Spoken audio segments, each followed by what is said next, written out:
Hi everyone! Today I want to talk to you a little bit about a different angle. Something that I have covered in the past on this channel, but perhaps a summary and a way of putting some of these ideas together.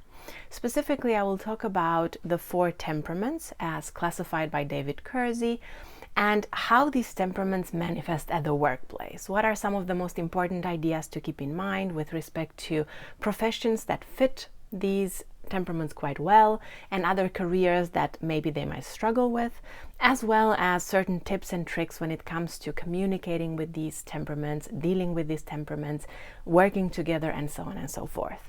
So all about that in the next few minutes. If you haven't already, please don't forget to like and subscribe, and let's dive in. So David Keirsey classified the 16 MBTI types into 4 groups. As many of you probably know already, we have the guardians, so the SJ types that are the most common in the general population. They are estimated to be somewhere between 40 and 45% of the general population, so quite a large amount. Then we have the artisans, so the SP types, which are the second most common in the general population, estimated to be somewhere around 30% plus minus. Then we have the idealists, so the NF types, estimated to be somewhere between 15 and 20%. And then we have the rationals, the NTs, which are the rarest, up to 10%, somewhere between 5 and 10%. Now, the temperaments are a useful way to think about type. On the one hand, it can appear that they are a little bit more like general, or, I've heard complaints that they try to simplify things a bit too much and they don't take into account certain nuances. I've also heard the perspective that, some types, could kind of identify themselves quite easily in other groups. For example, ISTPs, who technically are artisans, often can find a lot of themselves in the rational or the intellectual temperament as well. But of course, there are a lot of positives as well to this framework, and today I really want to link this to the career world or the professional world. So if we start with the guardians, the SJs, since they represent a big part of the population and since they all have a preference for introverted sensing as a function, I would say, and this is also based on what David Keirsey is saying, these people are really good at stabilizing things. They are really good at creating this steady, consistent work environment. In my subjective association, I really often think about SI and kind of combine it with the idea of stability. And I know that some SJs don't think about themselves that they are stable, of course, because they have more access to their inner world and they know what kind of issues they might be dealing with internally, emotionally. But generally speaking, through their behavior, through the way they engage with the world, especially at the workplace or in their families, in my opinion, they are the temperament that is the best at creating consistency, safety, and stability around them. Because they function well in work environments that enable them to be really consistent in what they do, to build steadily one step at a time, to do things according to procedures or by the book, to follow through with their actions, to be consistent in their behavior and kind of hold other people accountable for that as well. So this makes them really good in professions that are kind of the pillars of a lot of organizations or of society in general, like managing goods and services, or working in professions where they can kind of support others through their cooperative nature. Being like teachers or doctors or even managers in a lot of different situations. HR individuals as well, especially the ESFJ and the ISFJ, are often very attracted to these positions and they can do really well. And in my experience, because I worked in human resources as well as at the beginning of my career, I've seen that even though other types like ENFJ or INFJ can also be attracted to these roles, even ENTP, it seems to me that ESFJ and ISFJ are some of the types that are most likely to stick with this profession for the long run. And I feel like they can create a lot of consistency and a lot of good practices in the work that they do. They're also really good in professions where they somewhat have a more predictable career path. whether it's a corporation, whether it's a more traditional work environment, they are more likely to thrive in a system like that, in something that is clear, that is well defined, where deadlines are in place, where systems and procedures are in place. And they might find it quite stressful to work in environments where they are quite often forced to change things. I would say out of all the temperaments, they are the ones that are the most reluctant to change overall. Not everybody, not all the time, but this is a quite common pattern for them. So generally being in startups, especially startups that are in very early stages, or working on their own as solopreneurs or something like that, this can be quite stressful for them because there's too much change, there's not enough predictability, and this stresses them more than it stresses the other temperaments. I mean, all humans need some sort of safety and predictability, but for them this is a really sensitive spot. So it's important to know this about themselves, either to choose a profession that is better suited for them, or to adapt one's current work environment to fit this style, if they do work in some sort of startup, for example. Now, when it comes to interacting with them, it's really important to understand that they are concrete communicators, and they function best when people communicate with them in a concrete fashion, giving concrete examples, referring to specific practical situations rather than simply generating ideas. And also, if you are leading a guardian, or if you're supervising or overseeing their work, it might be useful for you, especially if you're an intuitive, to give them more specific instructions, more concrete instructions. Because I've actually heard of a lot of SJs complaining that their ENTJ boss or ENFJ boss told them something very general, and they don't really understand what they have to do. It's too vague. So this might be something to pay attention to if you're an intuitive specifically. Otherwise, show respect for their dedication, for their consistency, for their stability, and usually you will get the reward of doing that. Next, the artisans, the SPs, so people who have a strong connection to their extroverted sensing function.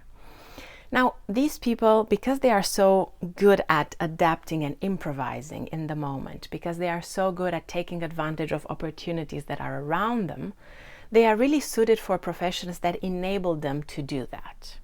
This can be arts and crafts in a very stereotypical way, but it can also be negotiation roles, sales roles, consultancy roles, leadership roles as well. Especially for the ESTP, I would say that this can fit quite well. They can also do really well in people professions because they are quite charming. So again, sales, HR, some other types of roles where they are consultants or they do marketing can also fit quite well. Marketing can be a great place because there is a combination of the crafty artistic part and the interaction with people, the charm, the improvisation that they can be really, really good at. Sometimes they are also really well suited for athletic professions, especially those who have an interest in it. They have the potential of really growing and developing in this sense.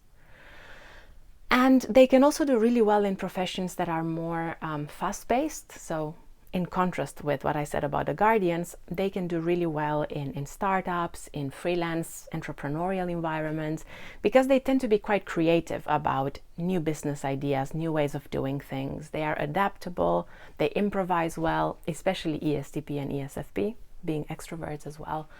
And this can be an environment that suits them quite well. Generally, I would say they don't seem to enjoy it so much to work in very traditional environments and in big corporations where they do a tiny bit of the whole. They tend to need a bit more space, a bit more freedom, and sometimes they can get quite frustrated in more traditional work environments. I would say that out of the four, maybe ISTP is the one that is the most likely to adapt better to that kind of environment because they are also a finisher interaction style. But still, there's a preference for space, there's a preference for change, and they can get bored quite easily as well.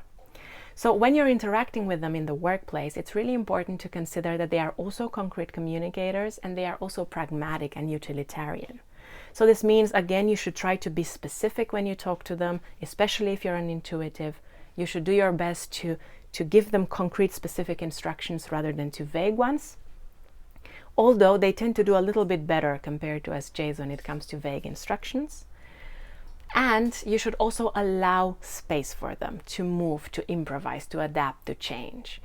Sometimes it can be frustrating, especially for J types, to work with SPs when SPs change a lot of things last minute, or when they want to improvise a lot, and maybe sometimes they procrastinate a bit more than you would want them to.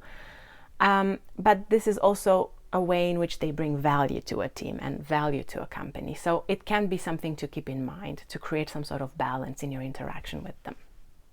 Okay, next we have the idealists, so the NF personality types. We have the NFJs and the NFPs, so here it's not one cognitive function that we are referring to, rather the preference for intuition and feeling. So idealists are generally people that are very much focused on bringing out the best in other people, and they are interested in human flourishing and supporting human flourishing. And they can also be really creative people as well, a little bit dreamy, a little bit idealistic, as the name suggests. Generally speaking, idealists are attracted to roles, to professions where they have the possibility of supporting other people. Psychologists, psychotherapists, coaches, trainers, like soft skills trainers, for example. Sometimes HR professionals as well, especially more focused in the training, coaching, learning and development area. Social workers, doctors, teachers, educators of some sort, people who work with children. There is a lot in the NF that attracts them to this type of role, this type of profession, and they are usually, out of all of the 4 temperaments, the one that cares the most about finding meaning in what they do. I'm not saying that the others don't, but here there tends to be the biggest importance placed on finding meaning, and they tend to be the ones that suffer the most if they don't find that meaning. Other types, other temperaments might still want meaning and purpose, but they might find it a little bit easier to accept roles, at least temporarily, that don't fulfill that meaning, because maybe those roles are pragmatic, they pay well. But for NFs, this can be a big pain point, and it's both a strength and a weakness. A strength because it enables them to really fight for the things that they care about and do meaningful work and inspire other people to also do the same and be authentic. But at the same time, sometimes, you know, when reality is not quite what one expected, when money is tight or one has children and certain sacrifices need to be made, the NFs can have a bit of a sensitive spot here because they are a little bit too dreamy and idealistic in their natural sense. Now, NFs tend to not enjoy it so much, either if they are in top executive roles or if they do a very technical type of job or a very administrative type of job. And the reason for this is when it comes to top executive roles, it's not that they cannot be leaders. They can be inspirational leaders. But the problem is that they tend to take a little bit too much responsibility. They can really struggle with delegation, and this is a clear road to burnout. Especially if they are leading like really big companies, this can be really overwhelming and really stressful. And I would say out of all the 4 temperaments, they can struggle the most emotionally when it comes to doing this and making some harsh decisions as well. When it comes to more technical or administrative roles, again, it's not that they cannot do it. I know NFs who work in IT, for example, and they do a great job, but on average, they tend to not enjoy it as much. They tend to find it a bit boring or somewhat lacking purpose, unless it's connected to something that they really care about in terms of their values. And then maybe they will stick around. Now, when it comes to interacting with NFs at the workplace, a really important thing to take into consideration is that NFs really enjoy having space to come up with ideas. Okay, they are abstract communicators, so they usually get a bit frustrated if you try to tell them, you know, what you would tell to a censor, being much more specific and concrete and example focused in your communication. They can get a bit frustrated with that, and they usually prefer a more like big picture, abstract way of presenting information in your communication style. And they might get a bit bored and frustrated with having to deal with too many concrete details at the same time. At the same time, they need space to be able to connect with other people. They need space to be able to focus on their values, on meaning, on authenticity. So trying to make fun of them or saying that they are too naive can be really hurtful, and it can really impair their natural gifts at the workplace. So these are some things I would advise you to do when interacting with NFs. And lastly, we have the NTs, the rationals, so NTJs and NTPs. These are people who are really, really skilled naturally at analytical things, at problem solving, at working independently with systems. They are people who can detach really well emotionally from the work that they do and can really bring innovative, amazing resources or ideas, out-of-the-box ideas, to different problems that the workplace faces or that society faces, more as a general big picture. The benefit of this is that they can invent a lot of new things. A lot of inventors over time in different fields were NTs. So this is definitely something that they can bring to the table on an ongoing basis. They are also very good in strategic positions or leadership roles where they can see the big picture, the whole system of the organization, and come up with solutions to problems, fix things, change direction, make some harsh choices, because they tend to be quite strong-willed as well and fight for what they believe to be true and right and correct. But sometimes this exact strength can also be a weakness, because they can become a little bit too emotionally detached and too obsessed with finding that correct answer to that specific problem, which can take some of the humanity away from their interactions with other people. Now, generally speaking, NTs really enjoy working in roles that either enable them to do a lot of problem solving or data analysis or system work. So sometimes it can be engineering roles, IT roles, leadership roles, strategic roles, some sort of roles in research and development, in innovation. They can be really, really good at this. There are other things that they can be great at, but I would say these are really the areas where they tend to shine the most. They can adapt quite well working in corporate and more traditional roles versus working in more entrepreneurial settings. I would say here we see more of a 50-50 kind of preference, depending on the style and the specific job that they do. We don't see such a clear separation as for the other temperaments, but it's really important that their position enables them to have this strategic thinking, this innovation in their way of dealing with things, with good problem-solving skills and the capacity to deal with data, analyze data, and use their mind in this way. When interacting with them, it's really important to keep in mind that they are also abstract communicators. Not quite as abstract as the NFs, but they still are. So they will still get annoyed if you try to micromanage them and give them too many details, too much specific information before they get the idea of the big picture. And generally speaking, especially if you're working with them in a specific organization, it's important to keep in mind that they need a lot of independence to do the work that they do. So give them space, allow them to think, allow them to analyze, allow them to come up with great ideas, because this is the way to really allow them to shine at the workplace. Okay, so these are my thoughts on the 4 temperaments, how they are at the workplace, and what you can do to better interact with them. I hope this video was useful to you. And don't forget, I also offer self-awareness life coaching sessions aimed at supporting you in increasing your level of self-confidence and making changes in your life using professional coaching strategies and self-awareness methods. So if you're interested in that, feel free to check out the link in the description below. And as always, thank you for being with me, thank you for watching this video, and see you next time with another video on typology.